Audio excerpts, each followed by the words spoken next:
আমি যখন 5-6 বছরের ছেলে, 2-3 পড়ি না, আমার মোজ বেরিয়ে গেল তো 2 উঠতে। লেখাপড়া যা করেছি সব আল্লাহই জানছে। স্কুল যেতে যেতে কাদায় পাটা দুদুড়ি দিয়ে পড়ে যেতাম, বললো স্যার সব ভিজে গেল, বলে ঘর চলে যা। আমি তো ঘর যাবার লেগে ভিজুইছি, মাস্টার ধরতে পারতো না, পারতো, কিন্তু আমার ভয়ে কিছু করতো না, কেন আমার ডেলা বুঝলেন 5টা আম আছে, একটা থুঁকায়, একটা পাকা, সেইটাকেই পেড়ে ফেলতাম, আল্লাহর মেহেরবানি। তো মাস্টাররা জানে যে এক ডেলাই মাথা চেঁদিয়ে দিবে, গা দিয়ে গেলে ওকে কিছু বলবো না, যা হয়েছে হয়েছে, ভিজেছে, যা ঘর চলে যা। মা কিন্তু বুঝতে পারতো, 2-4 চাপড় দিত, আমার যা মেরে কী করবি, চাবড়ি কোনো হবে, আমার লোহার মতন শরীর। তো মা দুধ চাপিয়ে রাখতো, বাপের 4টা গায়ে, আহা হা, দিয়ে দুধের ওই চুলোটাতে, কয়লা তো, একটু ঘুঁটো দিয়ে দিত, দিয়ে আস্তে আস্তে দুধটা গাঢ় হতো আর শটটা পড়তো, আর আমি খালি পাইচারি মারতাম, মা কোথায়। দেখতাম যে আশাই শেখের বিটি নামাজে নাড়াইছে, তখন আমি ফাঁ করে ঝুড়িটা ফেলে দিই, ছাঁ করে দিই, আর মা নামাজ ভেঙে দিই, খেদাতো। তো নামাজ আর হবে না, যা আমার জ্বলনে ছুটলি, কিন্তু আমাকে কি ধরতে পারে গা, আহা হা। তো এটা হলো খপ, পালিয়ে যাওয়া। আর খাসিয়াত মানে মাকে টিপে ধরা। قد أفلح المؤمنون الذين هم في صلاتهم خاشعون। ওই সমস্ত ইমানদাররা কামিয়াব যারা ডরিয়ে ডরিয়ে ভয়ে ভয়ে কেঁপে কেঁপে নামাজ পড়ে। আজ থেকে সবাই বলুন, আস্তে করে নামাজ পড়বো, বলুন ইনশাল্লাহ। আলহামদুলিল্লাহি রাব্বিল আলামিন আর রহমানির রহিম। বাস, সারা মৌলবীর দলটা খুব খারাপ, এরা আমাদের দলের লোক। তুমি কি বলছো, ঠিক ধরেছি না? সত্যিই মুদ লেগেছে না কি রে? না আমি যাবো সাথে, দেখবো, নাহলে চুপ বস। কি বললাম বাবা, কি বলছো?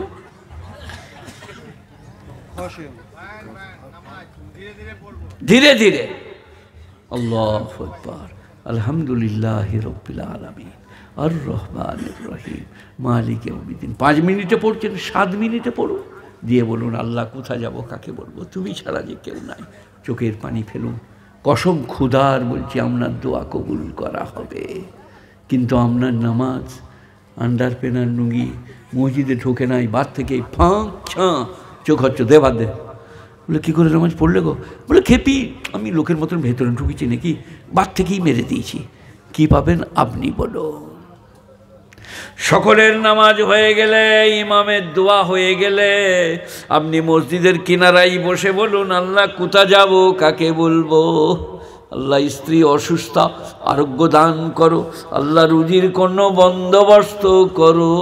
একদিন বলে দেখো, চোখে পানি ফেলে। আর হাদিস শরীফ এসছে, বিশ্ব নবী বলেছেন, চোখের পানি মাটিতে পড়ার আগে তোমার সব গুনাহ মাফ করে দেওয়া হবে। 2টো ফোঁটার আল্লাহর কাছে খুব দাম, একটা চোখের পানির ফোঁটা, একটা শহীদের রক্তের ফোঁটা। শহীদরা যখন উঠবে তখন রক্ত ফিনকিরি দিয়ে ছুটবে, মনে হবে এক্ষুনি শহীদ করা হয়েছে। গুণীজনেরা শহীদ, আজকাল তো শহীদ মানুষ ভুলিয়ে গেছে। মায়ের জন্যে শহীদ হব, বাপের জন্যে, মসজিদের জন্যে, ইমানের জন্যে, ইসলামের জন্যে, দেশের জন্যে। গুণীজনেরা মানুষেরা ভুলিয়ে গেছে। কদ আফলাহাল মুমিনুন আল্লাযীনা হুম ফি সালাতিহিম খাশিউন। ওই সমস্ত ইমানদাররা কামিয়াব যারা ডরিয়ে ডরিয়ে কেঁপে কেঁপে ভয়ে ভয়ে নামাজ পড়ে। একটা হলো ওয়াল্লাযীনা হুম আনিল লাগবি মুরিদুন, আর যারা বাজে কাজ থেকে নিজেকে বিরত করেন। বাজে কাজ কি কি বাবা? যাত্রা, থিয়েটার, লোটো, আলকাপ, circus, video, VCR, TV, television, শতরঞ্জ, ক্যারাম, জুয়া, লটারি, সব বাজে কাজ। কোরআনের লটারি হারাম সেইখানে আছে যেখানে শুয়োর হারাম আছে, সেইখানেই লটারি। লটারির টিকিট কেটে নিয়ে বুঝলেন 1.5 লাখ টাকা পড়েছে। ফরিদা ফরিদা লাভলি লাভলি করতে করতে এসে এক ব্যায়ামও মেরেছে বুঝলেন, মাথাটা চৌকাতে ঠুকে মগজটা বেরিয়ে গিয়েছে, দিয়ে চোখ দুটো এরম হয়ে গিয়েছে। তার স্ত্রী বলছে হায় হায় রে, লটারির টিকিট কেটে ভোগ করতে পেলি না, চোখ বেরিয়ে মরে গেলি রে, রে হারা ধনের বাপ রে। লটারির টিকিট কেটে সুখী হবে নাকি? সুখ কার হাতে? এই দেখেন একবারই গরিব, গরিবের ছেলে, অসহায়, দুর্বল, অশিক্ষিত। জলসায় যাব ঘর, এখন আসমার মাইকে নিয়ে আছে, নিয়ে যাব, তারপরে দুজনেই শুয়ে পড়বো, ফজরের নামাজ পড়বো, পড়ে আমি বালিশে ঠ্যাস দিয়ে বসবো, আসমার মা চলে যাবে, গরম ডিম সিদ্ধ করে আনবে একটা, দেবে, আর হরলিক্স এনে দেবে। ধান নাই, চাল নাই, টাকা নাই, কোনো ফুটানি নাই। আল্লাহ বলছে সুখ আমার হাতে। কার হাতে? আল্লাহর হাতে। আজকে বলবো ফদ্দ দেশি মুরগি, আর লাইট খাটা মাছ, আবার ভাজা মাছের পেটি, আবার কোনটা কোনটা বলবো গো? ভালো করে নামাজ পড়তে পারি না, ভালো করে এশরাক চাষ পড়তে পারি না, তাদের খাবারের জন্যে বৃষ্টি, পানি, হাওয়া, বাতাস, আম, জাম, কাঁঠাল, নারকেল, কুল, এই যে এসে বসে আছেন, এই নাক, এই চোখ, আমি বিয়ে করবো বোম্বাই, কে দিয়েছে নাক চোখ? কোন ডাক্তার? সুশোভন ব্যানার্জি, যিনি মারা গেলেন। কে দিয়েছে নাক? হালাত আলাল ইনসানি খিনুম মিনাদ দাহর লাম ইয়াকুন শাইয়াম মাযকুরা। কোরআন শরীফ। মানুষের ওপরে সময়ের মধ্যে এমন একটা সময় কি আসে নাই যখন তারা আলোচনার উপযুক্ত ছিল না। আজকে কি বললে? হেডমল সাহেব আসছে, প্রধান বক্তা, ইনি জলসার সেক্রেটারি, ইনি হেডমাস্টার, ইনি ডিএম, ইনি বিডিও। আল্লাহ বলছে কাল কি ছিলি বল। পৃথিবীর কোনো মজলিসে স্বামী স্ত্রীতে, বন্ধুতে বন্ধুতে শুক্রের আলোচনা হয় না। শুক্র কালো না সাদা, গড়িয়ে যায় না, দাঁড়িয়ে থাকে, দুর্গন্ধযুক্ত না আলাদা, এটা কোথাও আলোচনা হয় না। কি হলো? ভাই, তুই পালিয়ে গেলি, আবার ওকে কি বলছি? ওকে যেতে বলছি নাকি? ওই ছেলেটাকে ধরো তো, লাল গেঞ্জি, ওকে ধর ধর ধর, ওকে ধর রে, ওকে ধর রে। হ্যাঁ বল, কোথা গেলি? ওই ছোট ছেলেটা কে? আই লাভ ইউ নাকি? তাহলে আমার অন্যায় হয়েছে, কান মুচড়ে দিচ্ছি, যা পারিস চালা, ওইখানে যে করগা, কেউ শুনতে পাবে না। এই যে কি বললাম, আহা হা, তাড়াতাড়ি মনে পড়ান। হালাত আলাল ইনসানি হিনুম মিনাদ দাহর লাম ইয়াকুন শাইয়াম মাযকুরা। আমি মানুষের জন্য যুগের মধ্যে এমন একটা যুগ কি দিই নাই যখন তারা আলোচনার উপযুক্ত ছিল না।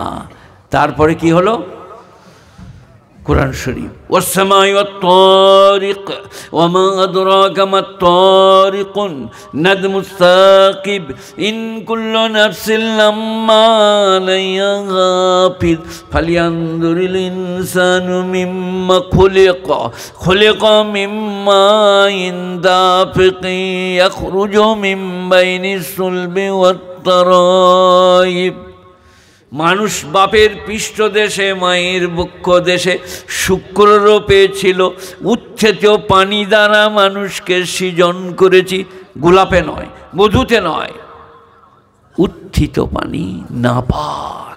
কেন? তারা যেন আমাকে মনে রাখে, অহংকার যেন না হয়, আমি সেই মানুষ।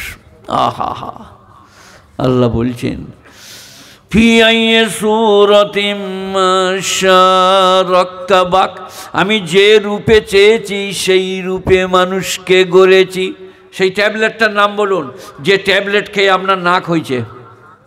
সেই ক্যাপসুলটার নাম বলুন, যেটা খেয়ে আপনার টানা টানা চোখ হয়েছে, লম্বা লম্বা ভুরু, সেই ট্যাবলেটটার নাম কি? আহা, কোরআন শরীফের তাফসীরে আছে, আমি চাইলে মানুষকে মায়ের পেটে শূকর আকৃতি দান করিতাম, শুয়োরের আকৃতি। আমি মানব অবয়ব দান করেছি, বলিষ্ঠ বলিয়ান করেছি। রাক্কাবায়ু রাক্কেব তারকিবান, যে রূপে চেয়েছি সেই রূপে গড়েছি। এখানে বাজু, এখানে কুনো, এখানে কলাই, এখানে আঙুল, আঙুলে আবার খিল, কলম ধরবে, নাঙল ধরবে, কাজ করবে, এই রকমভাবে মুঠি ধরবে, তাই খিল করে দিয়েছি। গিরিজ নষ্ট হয় না, আমাকে মনে থাকে না। যদি গিরিজ নষ্ট করে দিয়ে কুনোর খিলটা কেড়ে নিই, তোমাকে ভাত নিয়ে খালি বাংলাদেশ, নেপাল, ভুটান কে খাবে বলো? বলে তুমি খাবে না? বলো কুনোটা কেড়ে নিয়েছে আল্লাহ, খালি দান করতে হবে। দাতা কর্ণধার, খালি কুনোটা। মোটর সাইকেল 3 মাস কিনেছে, গিরিজ নষ্ট হয়ে গিয়েছে, বল নষ্ট হয়ে গিয়েছে। আর এটা 75 বছর, ক্রিকেট গ্রাউন্ড। বলছে কোনোর গিরিজ নষ্ট হয় নাই, 90 বৎসর বয়সে আমি কি সৃষ্টিকর্তা। আপনি খাচ্ছেন মুড়ি না হলে ভাত, একটা বেরিয়ে চলে এসেছে ঠোঁটকে, ব্রেন বললে একটা মুড়ি চলে যাচ্ছে, জীব তাড়াতাড়ি ধরতো, জীব বললে এক্ষুনি যাচ্ছি, চল ভেতরে, যাচ্ছিস কোথায় ইডিয়েট। এই যে এটা আমি বানিয়ে বলছি, আর ভেতরে ঢুকিয়ে কোথায় দিবে, দাঁতের মাঝখানে। শালা ভাত বলবে আমি এমন জানলে ছুটে পালিয়ে যেতাম রে, শালা কোথায় এনে দিলে রে। এবারে দাঁত চিবুচ্ছেন, সেই সময় বলেন দেখি ভাই ওই হাড়টা আমাকে দেখি, ওই ডিমটা দেখি। কথা বলতে গেলে জিভটা কাজে লাগবে। সে দাঁতের কাছে যেয়ে বলছে আমি কথা বলবো, দাঁড়া। দাঁত মনে করেছে যে এটা কলজের টুকরো, ক্র্যাক করে দিয়েছে আর জিভটা কেটে গিয়েছে। নবীজি বললেন খেতে খেতে কথা বলিতে নাই। আহা হা, কি আদর্শ, কি নবীজির সুন্নত। নবীজি কি মানুষ ছিলেন, কি তার আপনার দিকে প্রেক্ষাপট সম্পর্কে বলবো। কত দয়ালু, কত প্রেম প্রবর, কত ভালোবাসা প্রবর। গুণীজনেরা, জ্ঞানীজনেরা, আল্লাহ মেহেরবান, বেনিয়াজ পাক। সবাই বলুন আস্তে নামাজ পড়বো। ওয়াল্লাযীনা হুম আনিল লাগবে মুরিদুন। আর যারা বাজে কাজ থেকে নিজেকে বিরত করে, যাত্রা, থিয়েটার, লোটো, আলকাপ, circus, video, VCR, TV, television, সব বাজে কাজ। তাস খেলা হারাম। আপনি মাথার গোড়ায় দাঁড়াতে পারেন নাকি? না, পেরিয়ে যেতে পারেন। আর যদি দাঁড়িয়ে বলেন টেকাটা মার দিন, টেকাটা মার, বাস এবার মরে গেছে, কবরে গেছে, বাবলার ডাল নিয়ে ফেরেশতা হাজির, স্ট্যান্ড আপ। বলে আমি কিছু করি না বাবা, আমি নামাজ রোজা জেকের ফেকের। বলে সেই তাস খেলতে খেলতে বললি যে টেক্কাটা মার। বলে হ্যাঁ গো, একদিন বেরিয়ে গেল। বলে এবারে রেডি হ, বাবলার ডালে করে টেক্কা বার করবো। চলবে না। তাস, শতরঞ্জ, কেরাম, জুয়াল, lottery, video, VCR, TV, television একটাও চলবে না। পেরিয়ে যেতে পারেন পাশ দিয়ে। লাম গায়েন ওয়াও লাগবা মানে বাজে কাজ। ওয়াল্লাযীনা হুম আনিল লাগবে মুরিদুন ওয়াল্লাযীনা হুম লিযাকাতি ফাইলুন। আর যারা জাকাত প্রদান করে, আপনাদের এখানে বীরভূমে কেমন করে জাকাত দেয়? আমাদের বর্ধমানে আমরা মৌলবীরা বলে দিয়েছি, লগার ডগে বেঁধে 3 তলায় চেপে এমনি করে বাড়ি দিবে আল্লাহ ধরেলে। এই রে এদের এখানে নাই নাকি? High high high. চাচাতো ভাইকে, খালাতো ভাইকে, ফুফুতো ভাইকে দিলে আমাকে দেওয়া হবে। অভাবীকে খানা খাওয়ালে আমাকে খাওয়ানো হবে। বুভুক্ষকে খানা দিলে, বস্ত্রহীনকে বস্ত্র দিলে আমাকে দেওয়া হবে। গুণীজনেরা, জাকাত আল্লাহ দেয় না। আপনার পারপার্শ্বিক অভাবী গরিব বুভুক্ষ, শতকরা 2.5 টাকা 1 বিঘে ভুঁয়ে যদি কেনেল কর ট্যাক্স, খাজনা, জলকর লাগে 20 বস্তায় 1 বস্তা। তার থেকেও যদি লম্বা চওড়া জমি হয়, অনেক কিছু লাগে, 40 বস্তায় 1 বস্তা। আমাদের দেশে ওসরি জমি নাই বললেই চলে, যার ট্যাক্স লাগে না, কেনেল কর লাগে না, খাজনা লাগে না, সেই জমিকে নিষ্কর বলে। তার 10 বস্তায় 1 বস্তা লাগে। আমাদের দেশে নাই বললেই চলে। তো এটা জাকাত। সবাই বলুন জাকাত দেবো গরিব গুরবকে, এতিম মিসকিনকে। ওয়াল্লাযীনা হুম লিফুরুজিহিম হাফিজুন। যারা তাদের শরমগাকে গচ্ছিত করে, অপাত্রে গমন করে না, তারা জান্নাতুল ফিরদাউসে যাবে। স্ত্রীর সঙ্গে আর কি করুন, স্ত্রীর সঙ্গে মজাক করুন, পানি ছিটিয়ে দেন। যেন পৌষ মাসে ছিটিয়ে দিও না, মারামারি হলে আমি জানি না, আমি বৈশাখ মাসে বলছি। স্ত্রীকে ভালোবাসলে নেকি লেখা হবে, নেক সন্তান জন্মাবে। আই লাভ ইউ, ভালো আছো, 1 কাপ চা করে নিয়ে এসো, তুমি একটু খাও, আমি একটু খাই, একটা ডিম সিদ্ধ করে নিয়ে এসো, হাফ হাফ খাই, নেক সন্তান জন্মাবে, ঘরটা জান্নাত হয়ে যাবে।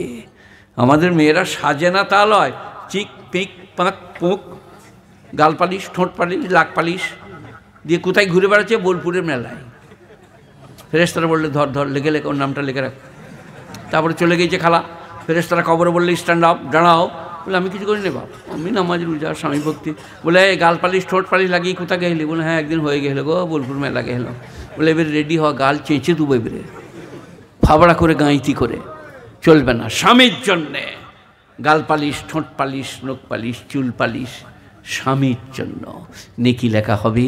বিশ্বনবী বলেছেন, স্ত্রী দেখে যদি স্বামী খুশি হয় সে বিবি জান্নাতি। আহা হা, কত সহজ মেয়েদের জান্নাতে যাওয়া। আসসালামু আলাইকুম, ভালো আছেন, একটু চা করে দেবো, মানে বেশ ভালো ভাষায় বলতে হবে তো। আপনি যদি বলেন আসসালাম, ওয়ালাইকুম সালাম, কী বলছো বলো, তোমাকে চা দেবো না কি গো, বলে আর দিতে হবে না, আমার জান ভরে গিয়েছে। তোমার যে ব্যাকরণ, শরৎচন্দ্র চট্টোপাধ্যায়ের ভাষা, বিশ্বিকা বিদ্যবদ না সূচিকা বিদ্যবদ, আমার জান ভরে গেছে। চা খাবো না, মসজিদ যাই, জেকের করি, তুমি এইখানে থাকো। আর আমরা মরদরা, আমরা মৌলবীরা আগে জেকের করতাম, বুঝলেন, লা ইলাহা ইল্লাল্লাহ ইল্লাল্লাহ ইল্লাল্লাহ ইল্লাল্লাহ, এখন আর করি না, এখন আসতে। কেন?